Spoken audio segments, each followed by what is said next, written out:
Amen. Hallelujah. Isang mapagpalang umaga po sa ating lahat. Good morning po sa ating lahat. Good morning. Hallelujah. Sabihin po natin sa katabi natin, Jesus loves you, my friend. Amen. Hallelujah.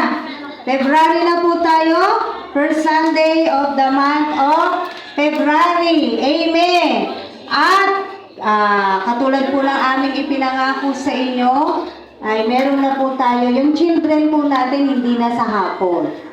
So gagawin na po natin siya ng umaga. So ngayon pong umaga, ang mga bata, meron po tayong guro dito lang sa side. Ayan, sige po, yung mga bata, 3 taon pataas.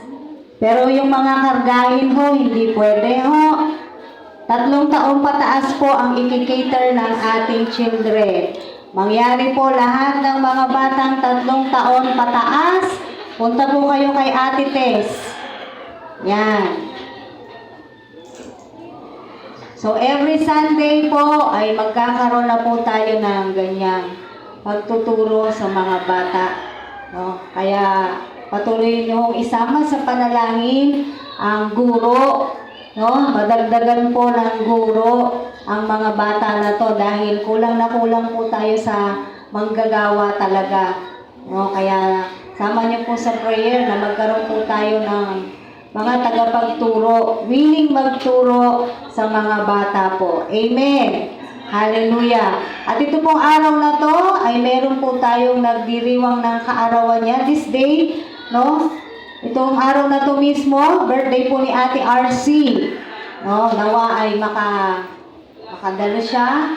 No? Ganun pa man, ay pagpe-pray pa rin po natin siya. So this week ay birthday po ni Ate RC.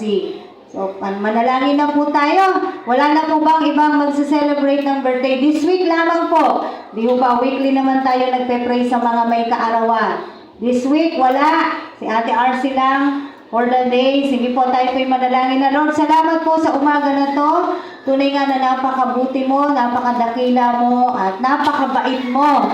O God, wala kang katulad. Kaya naman, Panginoon, patuloy na niluluwalhati ka po namin sa aming mga buhay. At anumang lakas na meron kami ngayon na amin pong nagagamit, dalangin namin simula pa kanina na bigyan ka namin ng kaluguran kung paano ka po namin pinuri sa pamamagitan ng awit. Ngayon naman po kami mag-aaral ng iyong salita, O Diyos. Dalangin namin si Ate RC na birthday niya po this day. Patuloy na, Lord, al-iisa ang niluluhog sa iyo ni Ate RC, Panginoon. Dalangin namin na mangyari at maipagkaloob mo na po sa kanya, sa kanyang Esther, yung kahilingan po nila, kagalingan para kay Kuya Dante, Panginoon. At siya mismo, si Ate RC, Panginoon, dalangin ko, Panginoon, ng kalakasan, mahabang buhay, at magandang kalusugan.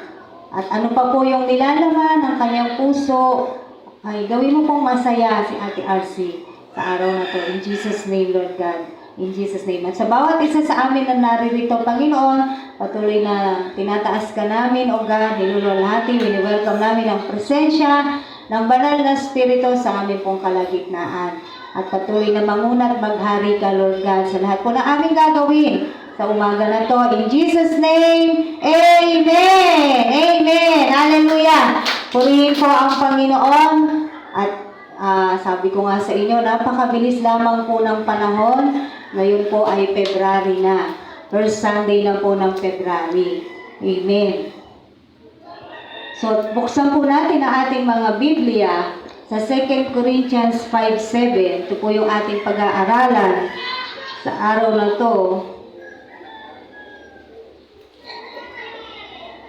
2 Corinthians chapter 5, verse 7. Maiksi lamang po yung ating verse na pag-aaralan ngayon.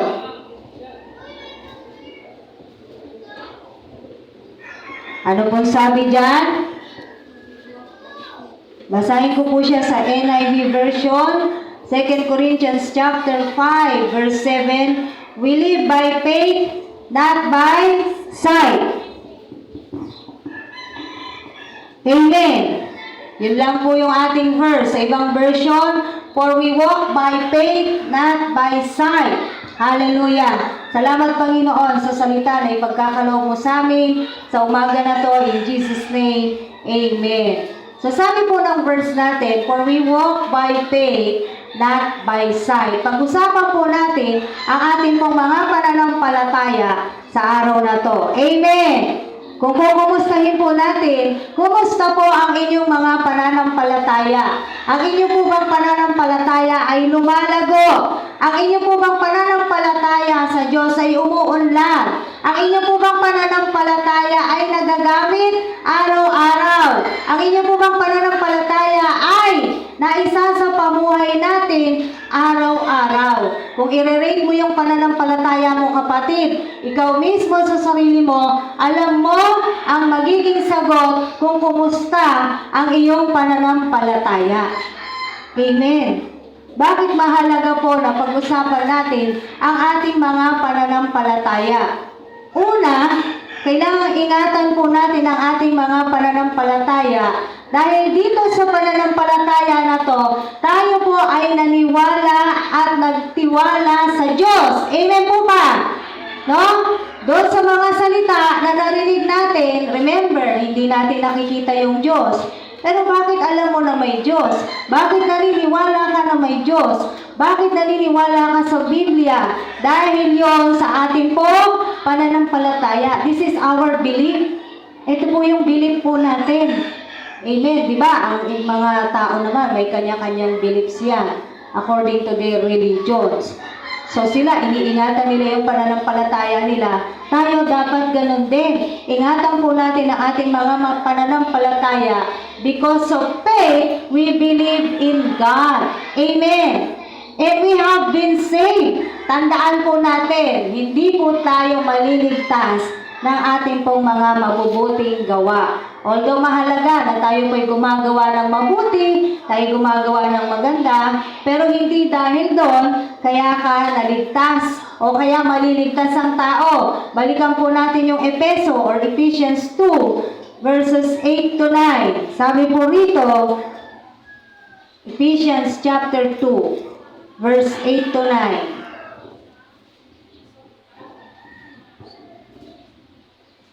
Nakita nyo na po?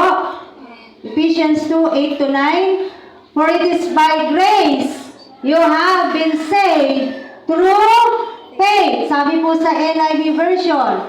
And this not from yourselves. It is the gift of God, not by works, so that no one can boast. Maliwanag po na sinasabi rito na yung kaligtasan na meron tayo ngayon ay hindi po siya nagmula dahil mabait ka, dahil gumagawa ka ng mga magaganda, dahil gumagawa ka ng mabuti, ay ikaw po ay naligtas. Sinasabi po rito, for by grace you have been saved through faith. Amen. And this is not from ourselves. Ito po ay regalo ng Diyos sa ating lahat. Regalo ng Diyos sa mga tao. Libre, regalo nga binibigay. Pero yung iba, ayaw ng regalo na to. Na ito yung pinakamahalagang regalo na dapat matanggap nating mga tao. At yan yung ating kaligtasan. Saan? Kaligtasan doon sa buhay na walang hanggan. Na yun naman po talaga yung ating sabi ko nga dapat, nung nakaraang linggo, meron tayong something na nilulook forward. Meron tayong dapat inaasahan sa pagiging mananampalataya natin. Meron tayong inaasahan in the future. Ikaw, bakit ka born again? Bakit for how many years born again ka? Bakit ilang taong ka nang mananampalataya? Anong inaasahan mo sa pagdating ng panahon? Hindi ba inaasahan natin na tayo po'y maligtas? Amen! No, kaya nagsusumika po tayo, patuloy naman ang palataya at makasunod sa ating Diyos. Hindi po ito sa pamamagitan ng ating mga gawa. Sabi ng Efeso, para na sa ganon, wala tayong ipagmalaki o wala tayong ipagyabang. Kaya kailangan po nating ingatan ang ating pong mga pananampalataya. Marahil ngayon, masasagot nyo na yung mga sarili ninyo, kumusta na po ang inyong mga pananampalataya? Yan ba'y umuunlad sa pagbabasa nyo ng Bible? Marami kayong natututunan, marami kayong nababasa, marami kayong natutuklasan, Hindi ba nadadagdagan ang ating mga pananampalataya sa pamamagitan ng pagbabasa ng Biblia at sa ating pong pagde-devotion? Amen! So napakahalaga ng ating pong pananampalataya. Tignan niyo na lamang po ang ibig sabihin ng faith sa Hebrews chapter 11 verse 1. Andun po, ano ba yung faith? Andun po yung kahulugan ng pananampalataya na pinag-uusapan po natin. Sabi sa Hebrews 13 verse 9. Buksan po natin yung Hebreo 13:9.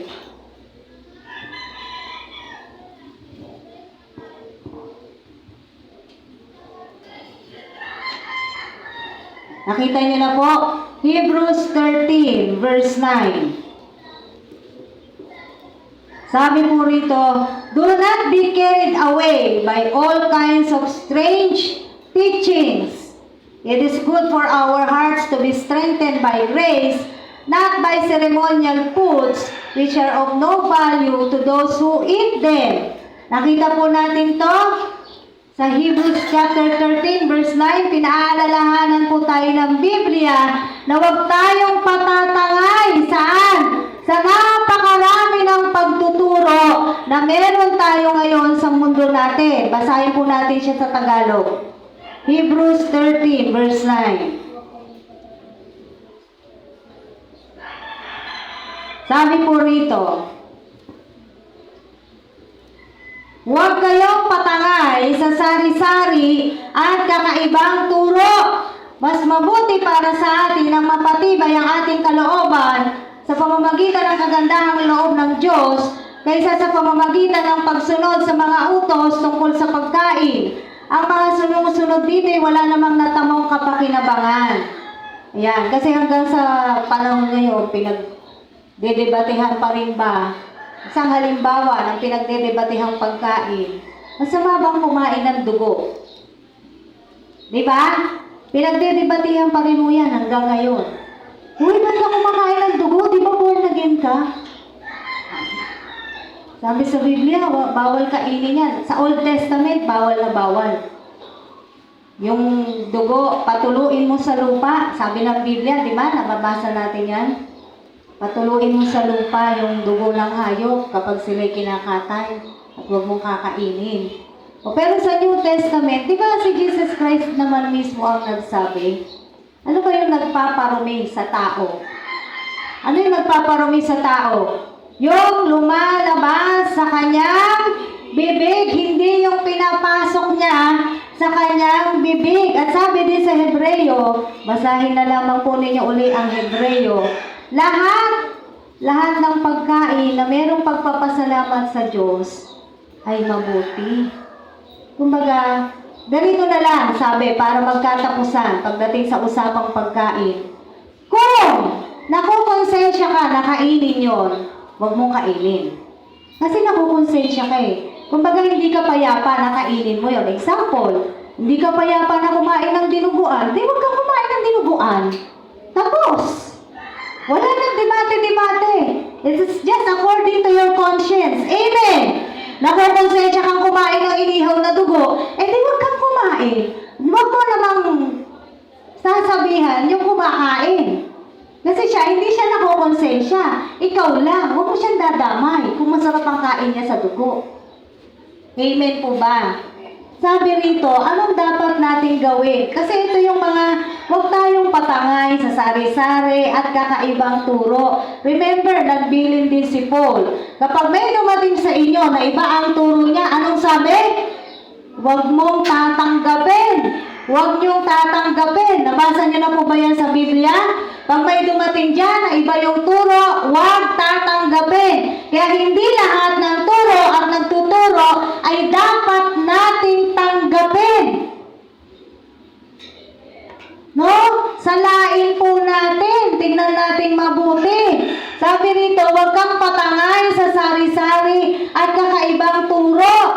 Kung hindi matibay ang pananampalataya mo at kung hindi pa solid ang pundasyon mo, yung pundasyon ng iyong pananampalataya at sa iba-iba ka makikinig, walang mangyayari sa'yo. Gaganito ka na lang. Saan ba ako? Sabi niya ganito. Ito sabi niya ganito. Hindi mo na tuloy alam. Sino pakikinggan mo? Kailangan solido yung pundasyon po natin, yung pundasyon ng ating pananampalataya. It is all according to the Bible. Amen. Wala po tayong ibang pinagbabasihan ng ating pananampalataya kung hindi ang salita ng Diyos. Kaya kung meron ng mga kakaibang turo, sabi, wag tayong patatangay, mga kapatid. Kasi marami na po ng tagapagturo ngayon. Maraming nagbabahagi ng salita ng Diyos. Sa social media, sa FB, parang lahat na. Nagbabahagi na ng salita ng Diyos. Tama po ba? Lahat na. Napapakinggan na po natin silang lahat. Pero ganun pa man, ay sasalain pa rin natin kung ano yung kanilang mga sinasabi. So, wag tayong patatangay mga kapatid. Alagaan natin ang ating pong pananampalataya dahil dyan nakabase yung pananampalataya mo, yung pinaniniwalaan mo. Amen. At ayon sa Hebrews chapter 11 verse 6, hindi po natin mabibigyan ng kaluguran ng Diyos kung wala kang pananampalataya. Sabi niya, no? And without faith, it is impossible to please God. Nabasa po natin yan? Kung wala kang pananampalataya, hindi mo pwedeng ma-please o mabigyan ng kaluguran ang Diyos, because anyone who comes to Him must believe that He exists and that He rewards those who earnestly seek Him. Lahat ng lumalapit sa Kanya ay naniniwala. Hindi pwedeng lalapit o alam lang yung pangalan, pero hindi naman talaga naniniwala. Meron bang ganon? Meron. Marami. Yung mga nakakaalam ng pangalan ni Jesus Christ, pero sumusunod ba sila? Hindi. Amen? Hindi sila sumusunod. Sabi, di marunong magalit ang Diyos. Pag may narinig kayong nagsabi niyan, maniniwala ba kayo na hindi marunong magalit ang Diyos? Kayo, personally, do you believe na hindi marunong magalit ang Diyos? Tanungin mo siya, saang Bible verse mo nabasa yan? Dahil mababasa sa Nahum, ang sabi doon, slow to anger si God. So, ibig sabihin, nagagalit siya. Sa Revelation, the wrath of God, ibubuhos ang galit ng Diyos. Yung mangkok ng galit ng Diyos, ibubuhos niya sa lupa pagdating ng panahon. Nakita mo yon? Nakita po natin yan? Kaya huwag kayong patatangay dun sa kuturuan na hindi marunong magalit ang Diyos. Sino may sabi? Nung ang ginawang masugalan yung church, nagalit siya eh. Pinagkataon niya yung mga yung mga nagtitinda, yung mga nagsusugal. Nasaan yun? Nasa Mateo. Basahin po natin doon. Lahat ng ito may basihan. Hindi pwedeng kinakathang isip lang po natin. So lahat ng sinasabi natin dito may basihan. Kaya lahat ng lumalapit sa Diyos ay dapat mayroong pananampalataya, kapatid. Tingnan mo, kung talagang nananampalataya ka, baka alam mo lang yung pangalan niya, Jesucristo, pero hindi mo naman gustong sundin yung mga salita niya. Amen. Doon po kasi bumabagsak kahit ng mga Kristiyano na. Kahit mga Kristiyano na, nagpo-fall doon sa nasusunod mo ba? Yung sinasabi ng Biblia. Nasusunod mo ba yung sabi ng Diyos? Doon talaga yan eh. Ang aanihin mo, yung implementation. After ng mga pagtuturo na to, nai-implement po ba natin sa ating mga buhay yung salita ng Diyos? Kaya mga kapatid, ingatan natin yung ating mga pananampalataya na minsan po, natitikin for granted talaga natin yung ating pananampalataya. Yan po yung ating buhay. Yan yung susi para makarating tayo doon sa presensya ng Diyos, doon sa Kanyang kaharian pagdating ng araw. Amen. Dahil naniniwala po tayo na merong Diyos. At bukod sa naniniwala tayo, ay nagsusumikap tayong makasunod sa ating pong Diyos. Pangalawa, we need to practice and exercise our faith. Kaya ang tanong ko kanina, napapractice nyo ba ang inyong mga pananampalataya? Kaya dahil kung hindi po natin nagagamit or na-exercise ang ating mga pananampalataya, hindi po iyan lalago. Hindi po uunlad ang ating mga pananampalataya. Hindi po yan lalaki. Sabi sa Biblia, magkaroon lang tayo ng singlaki, ng butil, buto ng mustasa, yung ating pananampalataya. Maganda na at magiging malaki na yung magagawa ng pananampalataya mo na yon. Amen! Kaya kung hindi natin yan napapractice, na-exercise yung ating mga pananampalataya, hindi po yan uunlad. Ngayon, paano yan natin dapat pinapractice or na-exercise ang ating faith? Live by faith every day, since we are also called believers. Mabuhay ka araw-araw ng ayon sa iyong pananampalataya. Amen! Dapat yung pamumuhay natin araw-araw, it is according to our faith. Paano yun? Una, live your faith in your prayers. Lahat tayo nananalangin. Amen! So mabuhay yung pamumuhay mo, no, na may pananampalataya, ay mamuhay ka ng may pananampalataya sa pamamagitan ng pananalangin mo. Bakit? Sabi sa Mark 11:24, tignan niyo po. Mark chapter 11, verse 24. Buksan niyo po yung mga Bible niyo para kayo mismo nakakakita ng ating mga pinag-uusapan dito. Mark 11:24, sabi diyan, therefore, I tell you, whatever you ask for in prayer, ano sabi? Believe that you have received it, and it will be yours. Amen. Kahit sa Tagalog niyo pa po yung basahin. Ano man ang hingin mo sa panalangin, maniwala ka, manampalataya ka na yan ay ano? Natanggap mo na. At yan ay mapapasa iyo. Amen! Bakit hindi ka maniniwala? Ikaw nag-pray nun. Tignan ninyo ha, minsan ang tao ganito bigay kaya ng Diyos yun, yung prayer ko? Bakit hindi ka naniniwala? Ikaw ang nanghingi nun. Since you ask for it, maniwala ka na mangyayari yun, na ibibigay yun ng Diyos sa'yo. Ikaw nanghingi Tapos ikaw pala yung hindi maniniwala na kayang ibigay ng Diyos kung ano man ang hinihingi mo. Nakuha po natin to dahil maraming nananalangin sa Diyos ay meron po silang pagdadalawang isip. Gawin kaya ng Diyos? Tulungan kaya ako ng Diyos? Ibigay kaya ng Diyos ito? Pagalingin kaya ako ng Diyos? Ba't ka pa humingi? Di ka naman pala naniniwala. Wala ka naman palang pananampalataya. Bakit sinabi mo pa sa panalangin? Nakita po natin to. Ang sabi ng Marcos, ano man ang hingin mo sa panalangin, maniwala ka na natanggap mo na, and it will be yours. Kahit may mga ibang nagpe-pray sa'yo, kung ikaw mismo na nanghingi ay nagdadoubt, hindi mo talaga marireceive yun. Kahit maraming nananalangin sa'yo, nagumaling ka, ikaw mismo sa sarili mo, nag-aalanganin ka kung ikaw nga ba talaga gagaling kasi matagal na yung karamdaman mo. Hanggang ngayon, nagdurusa ka pa rin. Hindi magaganap yun dahil ikaw mismo na may katawan, nag-aalangan ka.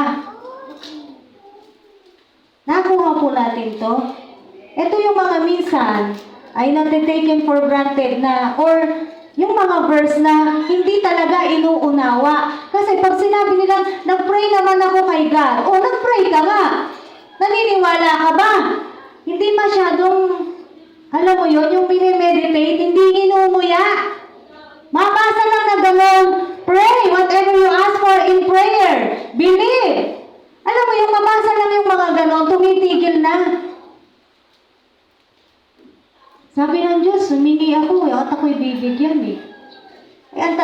kasi, hindi ka ba nagdadalawang isip doon sa hinihingi mo? Ang sabi kasi, maliwanag naman yung sinasabi sa Marcos 11, believe that you have received it. Natatanggap mo na. Kasi yun nga yung pananampalataya. Wala pa sa'yo, pero naniniwala ka na tinugon ka na ng Diyos. Di ba? Yun ang ibig sabihin ng faith. Umaasa ka doon sa mga bagay na hindi mo nakikita. Amen, mga kapatid. So, i-exercise natin ang ating mga pananampalataya sa ating pong mga prayers. When we ask for in prayer, nanghihingi tayo ng panalangin sa mga kapatid sa pananampalataya, dapat ikaw mismo na nanghihingi ng panalangin, ikaw ang unang-unang porsigido at ikaw ang unang-unang nananampalataya na magaganap sa iyo yung panalangin na hinihingi mo. No, maniwala ka, nabibigay talaga yan ng Diyos sa iyo. Amen. Ngayon, bakit meron siyang hindi binibigay na panalangin o na request? Halimbawa, may hiningi ka sa Diyos, hindi binigay ng Diyos. May dahilan ng Diyos doon. Maaaring hindi yun ang kalooban niya sa iyo. May iba siyang plano sa iyo. Maaaring hindi rin maganda yung motibo mo. Bakit mo yun hiningi? Ayaw ng Diyos yung motibo mo. Nakukuha po natin to. Kasi meron naman talagang no na sagot ang God. Baka mali yung motibo. O baka mali-mali yung hinihingi mo. Lord, gusto ko talaga siya. Gusto ko siyang mapangasawa. Eh, may asawa na. Palagay mo ba, bibigay ng Diyos sa'yo yun? Eh, hindi talaga niya yun ipagkakaloob sa'yo. Amen. May mga kumakalat sa social media, yung nagdasal daw si Marian Rivera sa Quiapo. Patungkol kay Dingdong Dantes. Hindi ko alam kailan niya yung dinasal, no? Pero asawa niya na si Dingdong. Na hindi siya titigil hanggang hindi napapa sa kanya si Dingdong Dantes. Ganito lang yung it's not the exact, pero tignan nyo na lang. The idea ng kanyang pagkakasabi.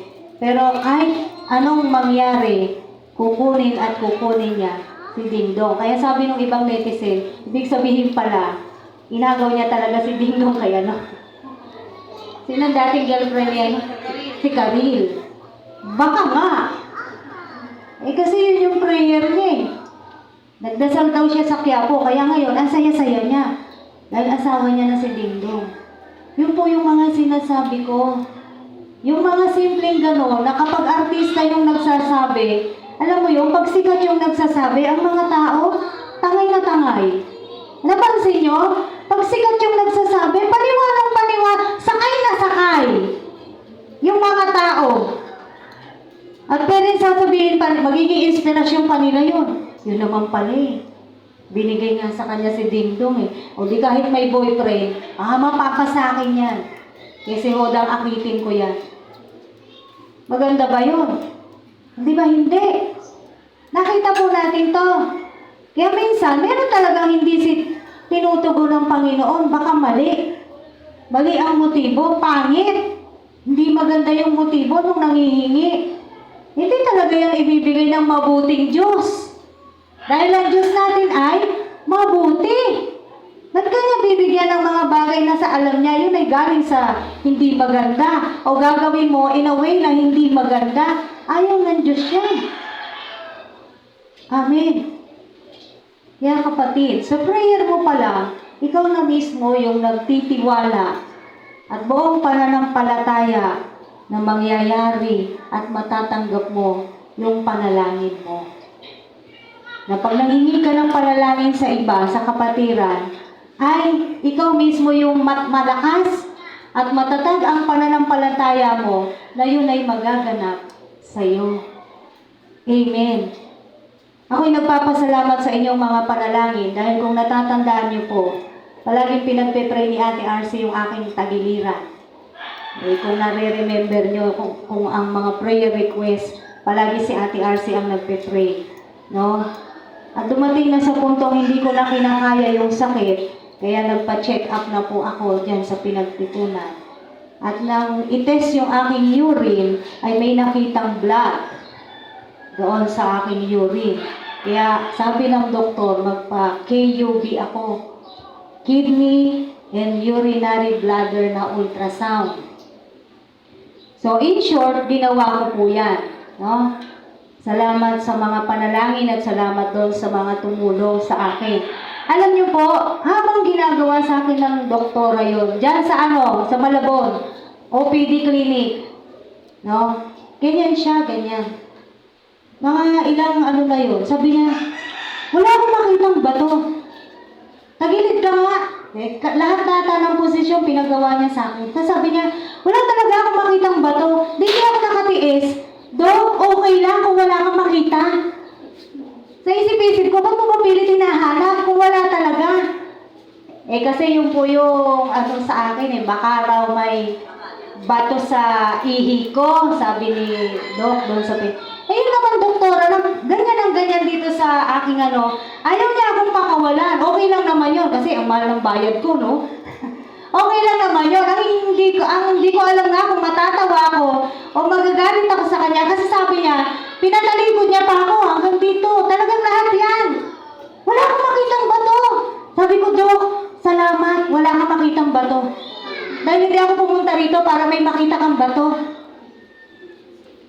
Sabi niya, sige, inom ka na lang ng sambong. Sabi niya ganyan sa akin. Alam mo yun, wala ka talagang makikita dyan, Dok. Bakit?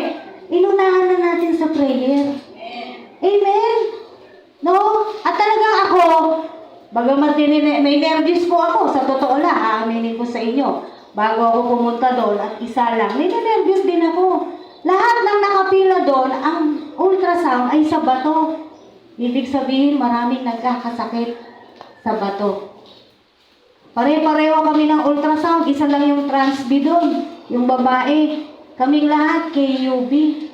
Ilan kami doon? No? Talagang sabi ko nga, marami talaga nagkakasakit sa bato ngayon. Kaya ingat-ingat talaga sa pagkain. Pero ang sinasabi ko rito, dahil naunahan na natin sa prayer, at ako talagang, Lord, wala siyang makikita. Nung gabi, kami rin mag-asawa. Bago ako magpa-ultrasound nung gabi, sabi ko, Polo, pray tayo. Na walang makikita yung doktora sa akin. Eksakto, kung ano yung salita ko, wala siyang makikita. Yun yung sinabi niya, wala akong makita. Kahit na maliit na bato, sabi niya, wala akong makita. Wala ka talagang makikita, Dok. Praise God. Kaya sabi niya sa akin, inom ka na lang ng sambong. Meron yan siguro yung mga crystal daw. Yung masinlaki ng asin. Hindi siya nakikita na sa So, hindi naman siya dangerous. Kailangan mo lang talagang, sabi niya, ilabas mo lang yan ang ilabas mo, wala yan. Amen! Kaya talagang mabuti ang Diyos at kung nananampalataya ka talaga. No? Ito pong bukol ko dito. Sino yung nakaabot doon? Na meron na talaga kayong nakikita dito. Ayan, si Nanay Perry. Di ba? Very evident yung bukol ko dyan. Nagsasalita ako sa harap, nandito yan, gumagalaw. Sabi ng doktor sa akin, ni Dr. Yu, sa Cavite City naman, bawal ho yung salita ng salita ho. Sabi ko, Dok, guru ho ako. Guru ho ako Monday to Sunday. Hindi pwedeng hindi ho ako magsasalita. Mrs., anong gagawin Yun yung sa'yo, lalaki yan. Tapos pinapa-ultrasound niya rin ako. Kung yun ay yung cancerous or hindi, mga gano'n. Para ma-check daw niya. Check. Di ako nagpaganon. Kasi kahit ako, takot akong malaman yung resulta. Di ako nagpaganon. Alam nyo, ilang taon, araw-araw, aalis ka dyan. Kada maliligo ako, kausap ko yung sarili ko sa salamin. Sinasabi ko sa kanya, aalis ka dyan, in Jesus' name. Lalabas ka dyan, in Jesus' name. May mga ininom din akong mga nire-recommend sa akin na mga herbal. Maaaring siguro, nagtulong-tulong na rin yun. No? Wala na siya ngayon. Salamat sa Diyos. Amen. Marami po, marami. Kailangan lang talaga manampalataya tayo. Yung kasi yung ano doon eh, yung alam mo yan, yung isa sa test of faith, do you believe? Naniniwala ka ba talaga na kayang gawin ng Panginoong Hesus to sa'yo? Yun eh. Amen po ba? Pangalawa, live your faith even under trials or temptation. Kahit po maraming pagsubok, maraming temptasyon sa buhay mo, ay gamitin natin ang ating mga pananampalataya. Sabi sa James chapter 1, verses 2 to 3. Tingnan po natin yung James. James 1, 2 to 3. Sabi po rito, consider it pure joy, my brothers, whenever you face trials of many kinds, because you know that the testing of your faith develops perseverance. Ama, matuwa ka pa daw kapag ikaw ay dumadaan sa napakaraming pagsubok. Dahil yung pagsubok na yon, testing ng iyong pananampalataya, pag yun ay napagtagumpayan mo, anong sabi? Nagde-develop yun na perseverance. Anong sabi sa Tagalog? Tingnan natin sa Tagalog. Kaya meron akong dalawang Biblia po sa aking harapan. Maganda po kasi siya sa NIV, no? Sabi po sa Santiago 1:2, mga kapatid, mag-alala kayo kapag kayo'y dumaranas ng iba't ibang pagsubok, sapagkat alam ninyo na lalong magiging matatag ang inyong pananampalataya matapos niyong pagtagumpayan ang mga pagsubok na iyan. At dapat kayong magpakatatag hanggang wakas upang kayo'y maging ganap at walang pagkukulang. Nakita po natin to. Ang sabi rito, sapagkat lalong tatatag ang ating pananampalataya matapos nating mapagtagumpayan lahat ng mga pagsubok na ating pong pinagdadaanan. Lahat po tayo may pagsubok na pinagdadaanan sa oras na to. Amen. Kung hindi man mismo ikaw, mahal mo sa buhay. Tama? No? Yung kapamilya mo. Kung hindi ikaw mismo, yung kamag-anak mo. Kasama ka pa rin dun eh. Diba? Hindi mo naman pwede sabihin sa kapamilya mo, bahala ka dyan. Hindi naman tayo mga ganon. Mahal natin ang ating mga pamilya, mahal natin ang ating mga kamag-anak. So ano man ang pinagdadaanan po natin ngayon, mabuhay pa rin po tayo ayon sa ating pananampalataya. Ano ibig sabihin? Maging malakas ka, kapatid. Maging matatag ka sa iyong pananampalataya habang dumadaan ka dyan sa matinding pagsubok na iyan. Bakit? Dahil talaga pong padadaanin tayo sa apoy. Nabasa niyo na yon sa Biblia? Talagang ang ating pong pananampalataya ay susubukin sa apoy. Bakit? Para malaman kung yan ay tunay o hindi. Kaya sabi nga, huwag ka nang magtaka kung ikaw ay dumadaan ng napakaraming pagsubok. Parang katatapos lang ito, meron na naman. Parang ganyan. Minsan araw-araw talaga. Bakit? Araw-araw naman talaga yung battle nating mananampalataya, di ba? Pero sabi sa verse 12 ng James 1, baba niyo lang yung mata niyo.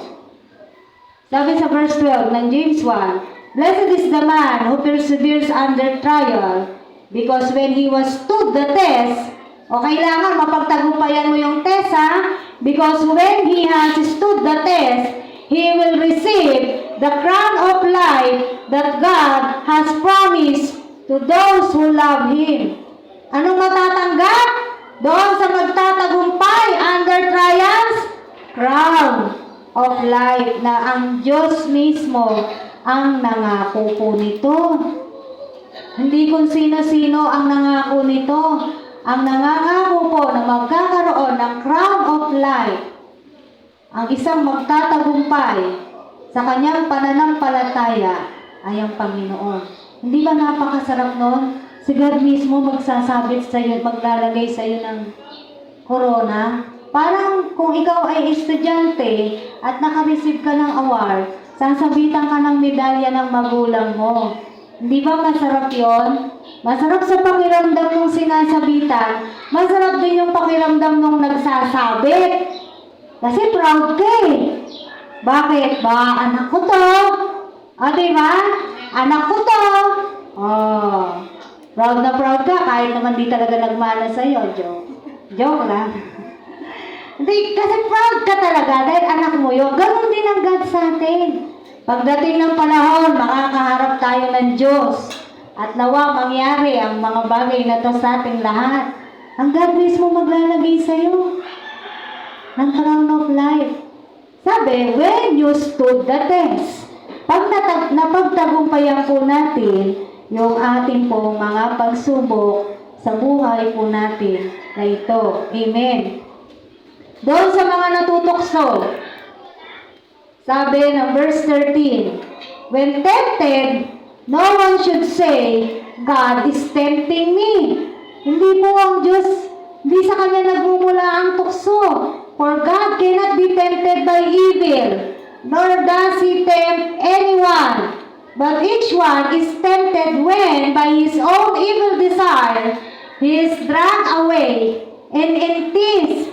Paano natutukso ang isang tao?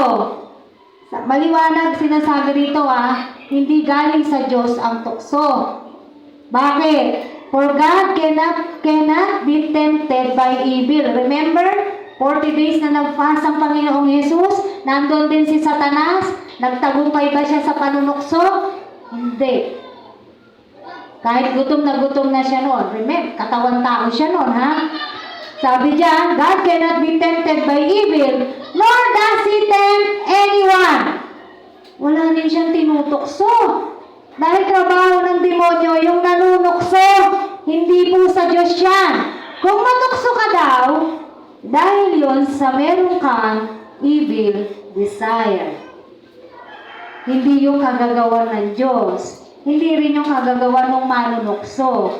Kagustuhan mo. Kagustuhan ng natukso. Amen! Yun, sinasabi mo rito. Kaya wag natin sasabihin, tinutukso ako. Galing sa Diyos itong pagtukso na to. Ay, hindi kapatid.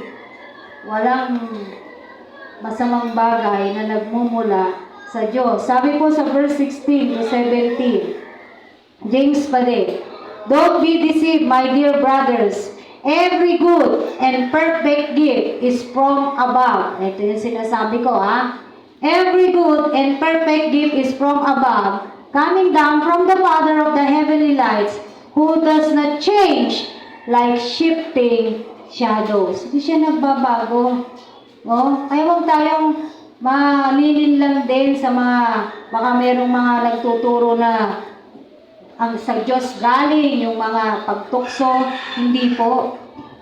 You know, our time today is survival time, survival era. Bakit? Araw-araw kailangan makasurvive ka. Hindi ko po alam kung nararanasan ninyo yan. But as a believers, ang bawat araw po natin ay survival. Amen. Why? Because we have a battle every day.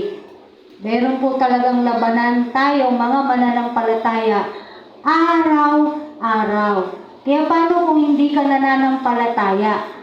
You will not become victorious in your faith kung wala kang pananampalataya. Ano mangyayari sa'yo? Dahil may battle tayo araw-araw, bibigay ka. Susuko ka. Kasi sa hirap. Sa hirap ng dinadanas mo. Sa dami ng problema mo. Kaya napapansin nyo ba, dumadami ngayon yung nagkakaroon ng mental illness? Yung mga nadidepress? Yung mga merong anxiety? Hanggang sa dumating sila sa puntong, ano pa ba yung isa? Aside from depression, yung mas malalim pa doon. Hanggang sa mag-suicide sila.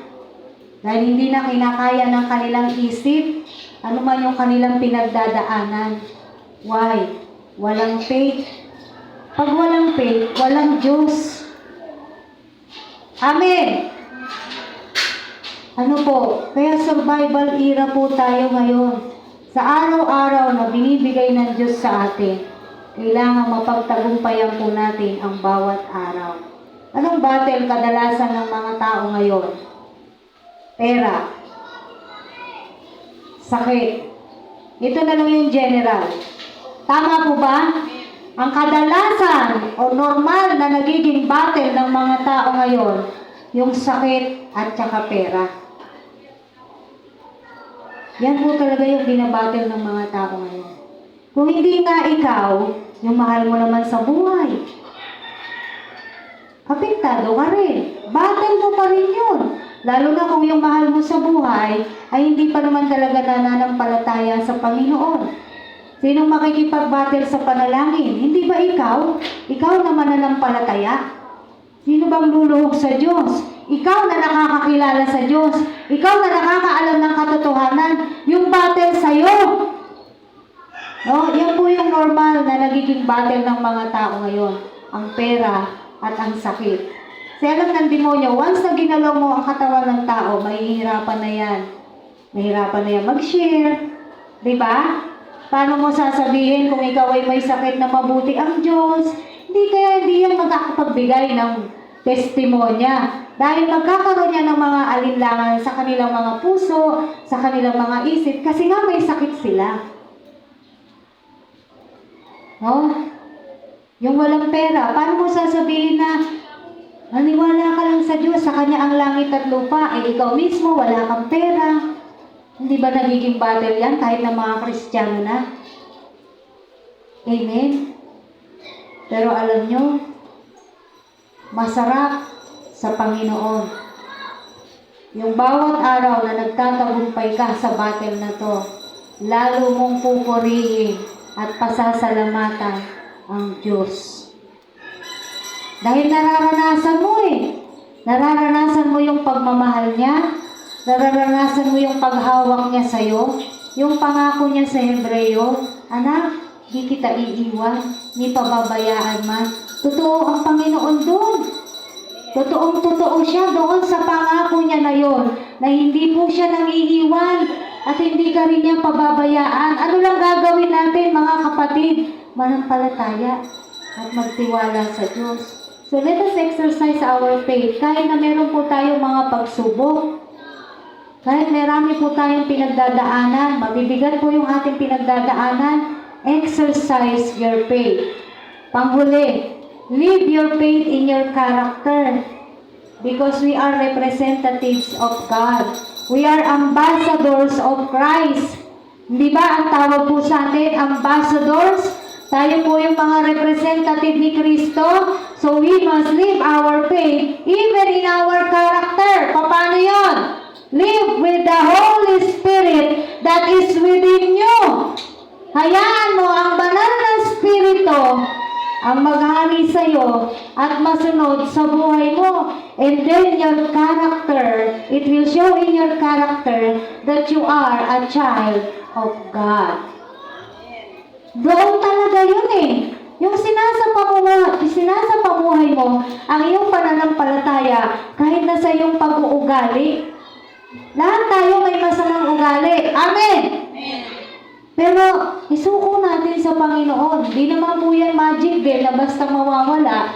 Pero kung tayo po ay nagtitiwala sa Diyos at mananampalataya sa Diyos, na kaya tayong baguhin ng Diyos at hayaan natin ang banal na Espiritu ang siyang kumilos sa ating puso at kaisipan, mababago ka? Mababago ako. Paano ba nangyayari yung mga kriminal ngayon, mga pastor na? Marami pong ganyan, di ba? Paano mangyayari mga adik noon, ngayon mga leaders na ng church? Oh, hindi ba nabago sila? Bakit? They allow the Holy Spirit in their lives to work in their lives. Hayaan mo na kumilos ang banal na Espiritu sa iyo. Hindi yung nilalabanan mo siya. At pag po pinabayaan natin ang banal na Espiritu, ang siyang kikilos sa atin, sa ating mga buhay, magkakaroon ito ng bunga. Ano yun? Nasa Galatians 5:22-23. Ito yung magiging bunga kapag hinayaan po natin ang banal na Espiritu, ang siyang manguna, mamuno, maghari sa ating pong mga buhay. Galatians chapter 5, verses 22-23. Sabi po rito, nakita nyo na? Sabi rito, but the fruit of the Spirit is love, joy, peace, patience, kindness, goodness, faithfulness, gentleness, and self-control. Against such things, there is no law. Nakita po natin, if we will only allow the Holy Spirit to work in our life, magkakaroon to ng bunga, at ito yon, bunga ng banal na Espiritu. Yung love mo, lumalawak. Paano lumalawak ang pagmamahal po ng isang tao na katulad natin? Kung ang dati, ang love mo, yung pamilya mo lang, yung normal. Ngayon, yung mga tao hindi mo kakilala, nakakaramdam ka na sa kanila. No? Kasi pag nakaramdam ka ng mercy sa kapwa mo, kasama na doon din ang love eh. Dahil may gagawin ka, dahil naaawa ka eh. So lumalawak yung love mo. Paano ba lumalawak yung love mo? Natututo kang magpatawad. Amen. Dahil mahal mo ang Diyos at mahal mo ang kapwa mo, natututo ka ngayon na magpatawad. Doon sa nanakit sa'yo, kaya mo siyang patawarin. Why? Because of love. Ganon lumalawak yung pagmamahal. Ganoon yung bunga. Kung iaalaw lang po natin ang banal na Espiritu na mag-work sa ating mga buhay. Bakit? Dahil tayo po ay ambassadors, representative ni Kristo. At yung nire-represent po natin ay banal. Diyos.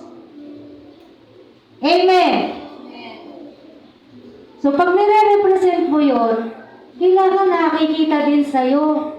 Hindi ka pwedeng maging representative nang hindi nakikita sa buhay mo yung dapat makita sa'yo as ambassadors of Christ. Sa tingin nyo ba yung mga ambassador natin dito sa ibang bansa, sa tingin nyo ba ginanon lang yan ni President? Mini, mini, mo? Ganon niya lang ba yan tinalaga? Yung mga di ba, bawat bansa may ambassador. May ambassador tayo sa US, may ambassador tayo sa Japan. Anong gitrabaho ng mga yan? They represent our country kung saang bansa sila. Amen! So, hindi po basta-basta mini mo ang pagpili sa mga ambassadors na yan. Tinitignan ang credentials niya. Tinitignan ang experience. Tinitignan ang kakayanan. Tinitignan din yung kaisipan. Siyempre, sa mundo kasi, siyempre sinusukat yung karunungan. Dahil hindi naman biro yung trabaho nila eh. Ambassador ka ng isang bansa eh. How much more kung ambassador ka ng Diyos? Di mas lalong dapat at karapat dapat na nagre-representa ka ay nakikita sa iyong buhay, lalo tigit sa iyong character, sa iyong pag-uugali, yung mga mabubuting bagay. Naunawaan po natin ito. Huwag mong ipagmalaki na ambassador ka ni Kristo pero inaayawan ka ng tao. Yoko dyan, sama ng ugali niya. Born again pero sama ng ugali. Hindi ho tunay na born again yun. Pag ang isang born again ay masama ang ugali, hindi ho tunay na born again yun. Dahil ang tunay na born again, binabago ng Diyos. Nababago ng Diyos ayon sa kanyang kagustuhan, ha? Yung talagang naunawaan niya, yung kanyang pagiging born again. Meron at meron po yung pagbabago. At may bunga nga yan. Itong mga bunga ng banal na Espiritu. Amen. Lahat ito, kailangan taglay ng isang mananampalataya. Kailangan taglay ng mga ambassadors ni Kristo. At sino yon? Tayo. Tayo po yun.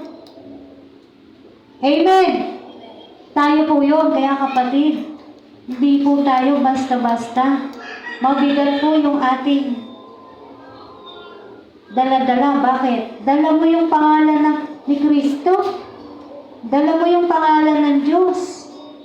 kakambal ng pangalan mo. Pag sinabi mong born again ka, ay yung pangalan ni Jesus Christ. Kaya it's about time, mga kapatid, kung sinasabi mo nalalaglag yung mga bunga na yan, normal naman yan na malaglag. Pero pulutin mo. Amen. Normal talagang malaglag yan kasi talaga namang nakakaranas tayo ng di pagagandang bagay sa mundo. Pero pulutin mo. At higit sa lahat, mas makita ng tao sa atin yung pagiging ambassador talaga. Yung pagiging, yung nire-represent natin, talagang dapat makita po sa atin. And not the other way around. Lalo na, kung bumibilang ka na ng tao. Amen. So, dapat po, nasa atin na itong mga bunga na to. No? Alam ko yung madalas nalalaglag dyan, lalo na sa mga nanay. Self-control. No? Madalas nalalaglag sa mga nanay ang self-control. Huwag niyo hayaan. Huwag mong hayaan na ang galaw ng kaaway ay matanggal sa'yo itong bunga ng banal na spirito na to. Sabi nga, huwag mong bigyan ng pagkakataon ang demonyo. Bahawi ka agad. Kung nalaglag, kunin mo agad. Kasi baka ilayo niya pa ng ilayo sa'yo eh. Kaya ba ng demonyo yun? Oo ah. Trabaho niya yun eh. Tama po? Kunin mo agad. Amen. Kaya we have to live our faith in our character, mga kapatid. Kahit sa mga pag-uugali natin, yung pananampalataya natin, dapat nakikita po sa atin. Galatians 5:24-26. Tuloy lang natin. Sabi po rito, those who belong to Christ Jesus have crucified the sinful nature with its passion and desires.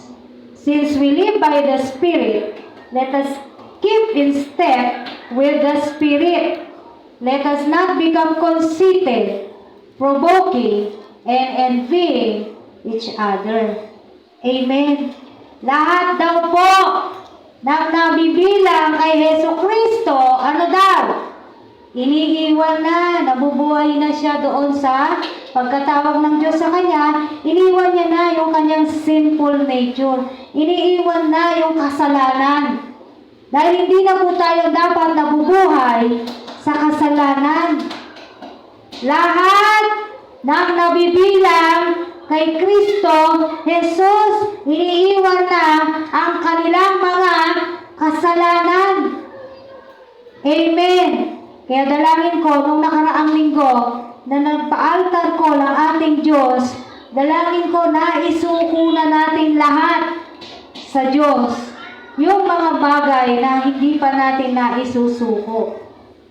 Amen? Kasi maliwanag na sinasabi po rito, kung sinasabi mo napapabilang ka na sa kaharian ng Diyos, then wala na sa puwang mo o sa buhay mo yung pamumuhay sa kasalanan. Paano ba yun? Di ka na talaga magkakasala? Magkakasala ka pa rin naman, pero yung namumuhay ka sa kasalanan, magkaiba yun. Paano yun? Kung iniwan mo na yung pagsusugal mo, kumari lang, iniwan mo na yun, di ba? Eh, nayayakag-yakag ka pa rin. Sige na nga, paminsan-minsan lang eh. Ay, hindi mo na yung babalikan kahit paminsan-minsan lang. Yun po yung ibig sabihin natin dito. Bakit? Sinuko mo na sa Diyos yung kasalanan na yun eh. Tapos, ibabalik mo na naman. Kaya nga sabi sa Biblia, yung iba parang aso, sinuka na, kinakain niya pa uli. Ganun yung nangyayari. Sa ibang Kristiyano, sinuko na yung kasalanan nila, maimbitahan lang, dahil sa kahihiyan, nahihiya sa tao, hindi nahihiya sa Diyos, eh di ginawa niya uli yung sinuko niyang kasalanan. Eh di ba parang ang aso nun, sinuka mo na, kinain mo uli. Nasa Bible ba yung parang aso? Opo, nasa ambok yun. Nalimutan ko po, pero nasa Bible siya. Kung sino man nakakaalala, paalala nyo na lang sa New Testament. Tama po ba? Sinasabi mo na kay Kristo ka na, nabibilang ka na sa Panginoong Jesus, huwag mo nang babalikan, iniwan mo na eh. Yung kasalanan na yun, iniwan mo na. Or else, isa ka doon sa sinasabi sa Biblia na para kang aso, o hindi ka man aso, ikaw yung baboy. Pinaliliguan yung baboy, pero sa pilit pumupunta yung baboy kahit pagkatapos niya maligo. Hindi ba sa burak? Gusto niya pa rin sa putik? Gusto mo ba yun? Nilinis ka na ng Diyos, bumabalik ka pa rin sa marumi. Yung ba talaga yung gusto nating buhay? Hindi natin gusto yun. Kapatid, kung ano man yung pinagsisihan na natin, yun nga yung repentance. Pinagsisihan mo na, huwag mo nang babalikan. Or else, kung binalikan mo, hindi ka naman talaga nag-repent. Baka nagpakitang tao ka lang. Hindi talaga yung repentance. Kung binabalik-balikan mo lang din yung mga kasalanan na sinuko mo na sa Panginoon. Amen! Hallelujah! Kaya nga sabi po ng ating verse, for we walk by faith, not by sight. Nabubuhay po talaga tayo ayon sa ating pananampalataya. Lumalakad po tayo ayon sa ating pananampalataya at hindi sa mga bagay na ating nakikita. Kaya mga kapatid, let us live. Start living by faith today. Dahil sabi sa Hebrews, the just shall live by faith. Yun naman talaga yun eh. Sinasabi mong mananampalataya ka, mabuhay ka ayon sa iyong pananampalataya. Amen? Sabi mo, mananampalataya ka, edi mabuhay ka ayon sa iyong pananampalataya. Isa pa buhay mo yung tawag sa iyo. Makita po sa atin yung pangalan natin. Yung tinatawag sa atin, believers, mananampalataya, born again, followers of Christ. O ano pa ba gusto niyong pangalan? Kailangan lahat ng yan nakikita. Paano? Let us walk by faith, not by sight. Let us live by faith, not by our emotions, not by our own understanding, but with the faith that we have from God. Yes, maaaring meron tayong talino, meron tayong karunungan, pero hindi sinabi ng Diyos, mabuhay ka ayon sa iyong karunungan. Hindi. Mabuhay tayo ayon sa ating pananampalataya. Remember, we cannot please God if we do not have faith. Kaya ingatan po natin ang ating mga pananampalataya, mga kapatid. Huwag nating hayaan nang hihina yung pananampalataya natin, nanlalamig yung pananampalataya natin, napapagod yung pananampalataya natin. Huwag nating hayaan mangyari po sa atin yan. Huwag nating hayaan ang kaaway na kuhanin, ang ligid na nga lang ng pananampalataya mo, makukuha pa ng kaaway. Huwag nating pabayaan po yun. Huwag nating pabayaan yung pananampalataya na meron tayo sa Diyos. Walang ibang mag-iingat at mag-aalaga ng ating pananampalataya, kundi tayo lamang. Tayo din. Amen. Sa paanong paraan, ito yung mga pinag-aralan po natin. At karagdagan nga dyan, sabi, paano ba nagkakaroon ng pananampalataya? Sabi sa Romans, faith cometh by hearing, and hearing the word of God. Anong Romans po yun?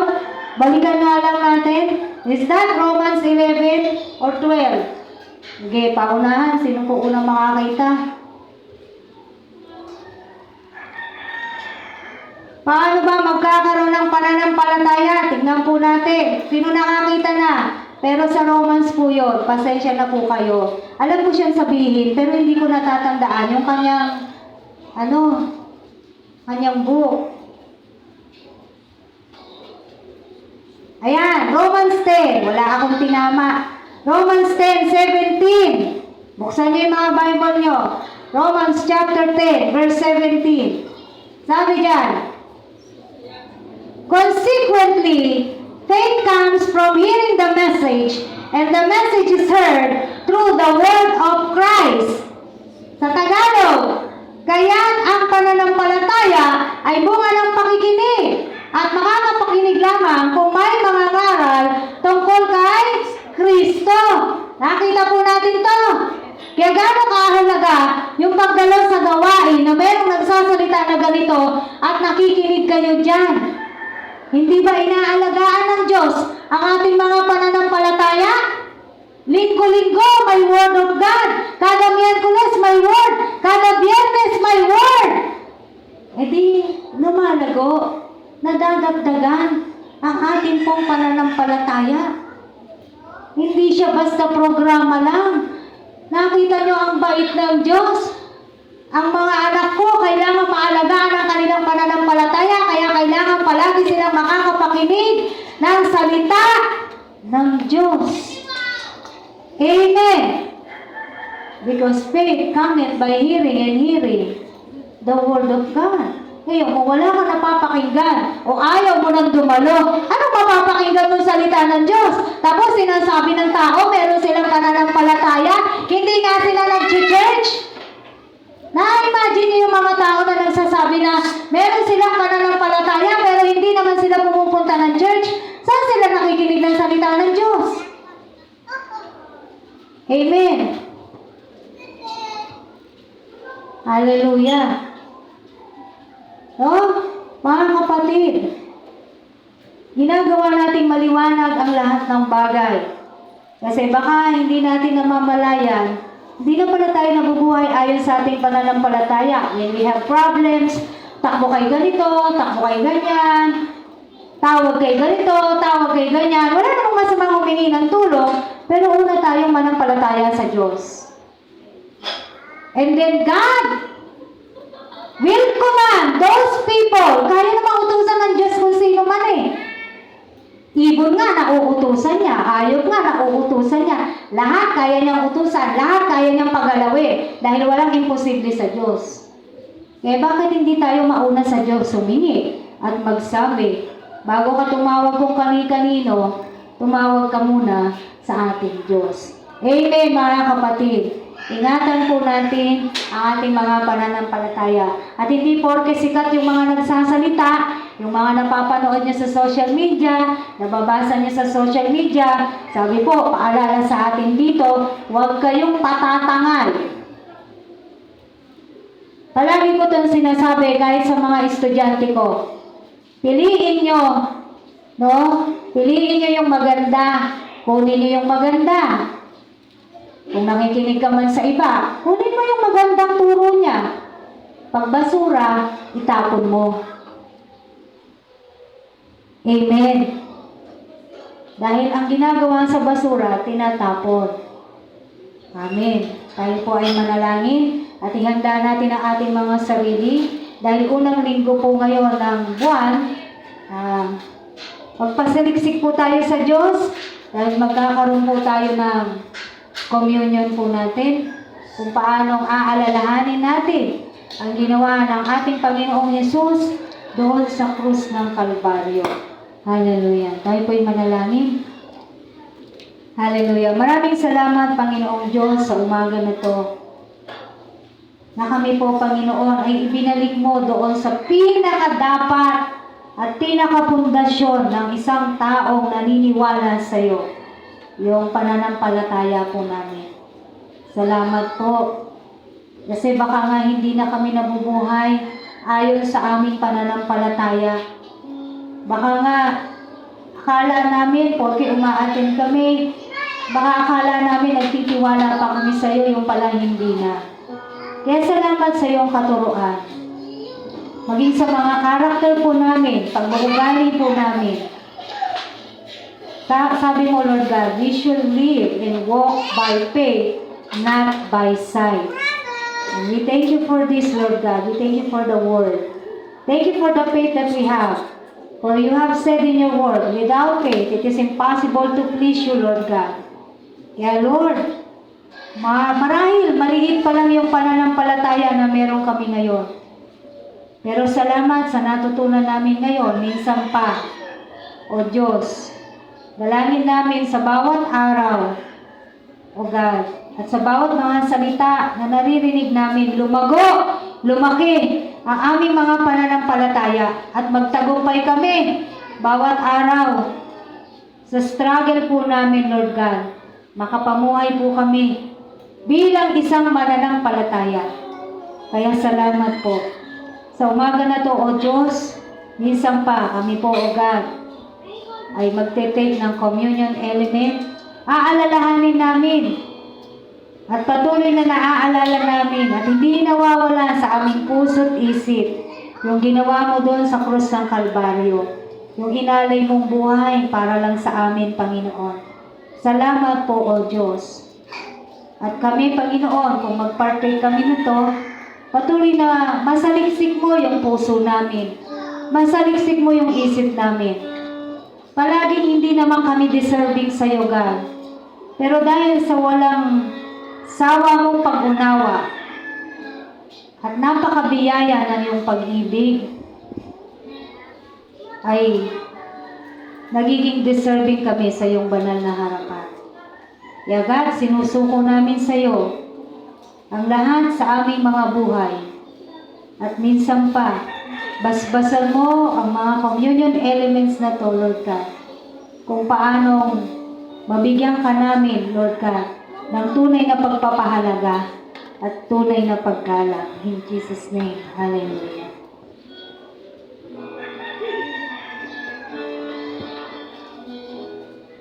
Manatili po tayo sa presensya ng pananalangin habang hinihintay po natin na tayo po ay mabigyan ng ating pong communion elements. Hallelujah.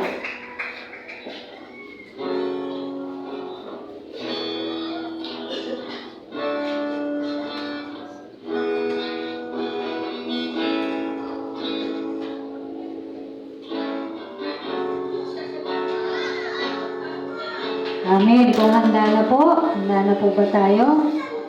Taas po natin ang tinapay. At tayo po ay manalangin. Lord, salamat po, O Diyos. Salamat sa iyong buhay. Salamat, Panginoon, sa iyong katawan. Siyang sumalo lahat ng sakit. Siyang sumalo lahat ng sugat. At higit sa lahat, ikaw yung namatay doon. Yung physical mong katawan ang namatay doon sa krus ng Kalbaryo. Na dapat kaming mga tao yun.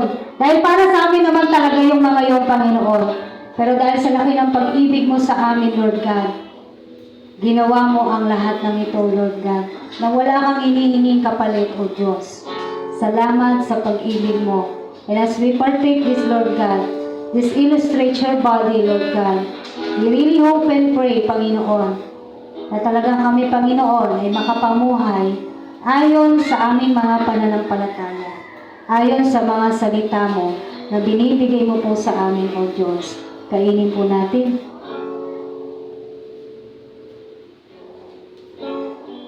Hallelujah. Ganon din, Panginoon, ang katas ng ubas na to that illustrates your blood, Panginoon. Yung dugo mo malinis. Lagi naming sasabihin to kasi yun ang totoo. Yung dugo mo malinis, walang bahid kasalanan, walang bahid karumihan kung ikukumpara mo sa mga dugo po namin, Lord God. Pero dahil doon sa ginawa mo sa krus ng Kalbaryo, we have been sanctified and we have been justified, Lord God, through your holy blood. And for that, we thank you, Lord God. Inumin po natin. Amen. Salamat, Panginoon.